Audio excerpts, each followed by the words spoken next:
మల్కాజ్గిరి దీన్ దయాల్ నగర్ ఈటెల రాజేందర్ పర్యటించారు. ఈ సందర్భంగా Ganesh friends association, women's association ఆధ్వర్యంలో ప్రతి సంవత్సరం మట్టితో తయారు చేసే గణపతికి ఈటెల రాజేందర్ భూమి పూజ చేశారు. ఈ సందర్భంగా ఆయన మాట్లాడుతూ గణేష్ విగ్రహాలను ప్రకృతికి హాని కలిగించే రసాయనాలతో రూపొందించవద్దని సూచించారు. మట్టి గణపతి తయారీని ప్రోత్సహించాలని అన్నారు.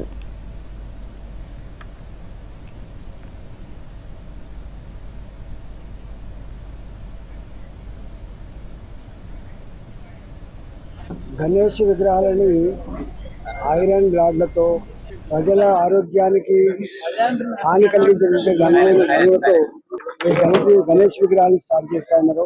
ప్రకృతికి మానవాళికి అనేక రకాల దుష్పరిణామాలు దాటించే ఆస్కారం ఉంది కాబట్టి మట్టి విగ్రహాలను ప్రోత్సహించాలని చెప్పి ఇక్కడ ఇవాళ దీన్ దయాల్ నగర్ లో మట్టి విగ్రహానికి ప్రజలే వాళ్ళంతా వాళ్ళు స్వచ్ఛందంగా మా ఇంటికి 10,000, 20,000 వేసుకొని 20 ఏళ్లుగా ఈ మట్టి విగ్రహాల సాంప్రదాయాన్ని గొప్ప కొనసాగిస్తున్నారు.